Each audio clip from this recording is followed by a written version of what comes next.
Hello दोस्तों। तुम्हें लगता है कि फिट रहने के लिए तुम्हें घंटों जिम में पसीना बहाना पड़ेगा, पर क्या कभी सोचा है कि जो असली फिटनेस है वह सिर्फ शरीर की नहीं होती। शरीर अगर स्वस्थ है लेकिन मन बीमार है तो ये कैसा स्वास्थ्य हुआ। और मन अगर शांत है तो शरीर अपने आप हल्का हो जाता है।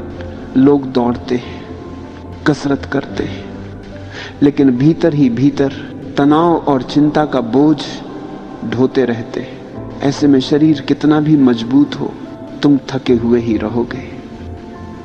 फिटनेस का पहला सूत्र है ध्यान।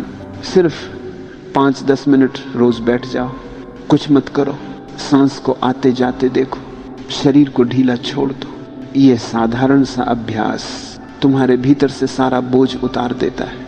और जब मन हल्का हो जाता है तो शरीर भी सहज रूप से स्वस्थ रहता है। फिटनेस का दूसरा सूत्र है सचेतनता।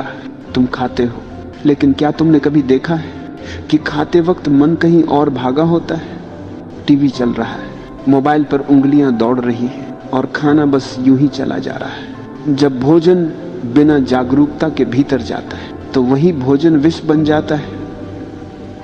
लेकिन जब तुम जागकर खाते हो, हर कौर को महसूस करते हो, तो साधारण सा भोजन भी अमृत बन जाता है। और वही अमृत तुम्हारे शरीर को फिट रखता है। फिटनेस का तीसरा सूत्र है प्रेम। प्रेम का अर्थ सिर्फ किसी और से प्रेम करना नहीं, सबसे पहले अपने शरीर से प्रेम करो। उसे बोझ मत समझो, उसकी कदर करो।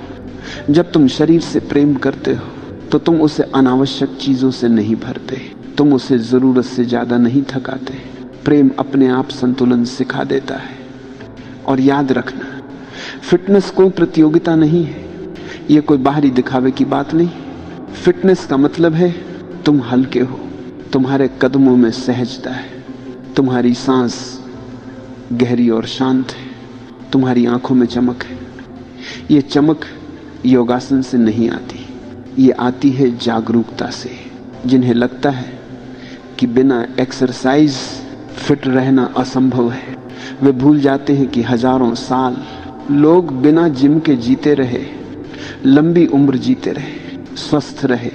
उनका रहस्य यही था, सादा जीवन, जागरूक भोजन और ध्यानपूर्ण मन। तो याद रखो, फिटनेस का मंत्र ये नहीं कि तुम रोज घंटों पसीना बहाओ।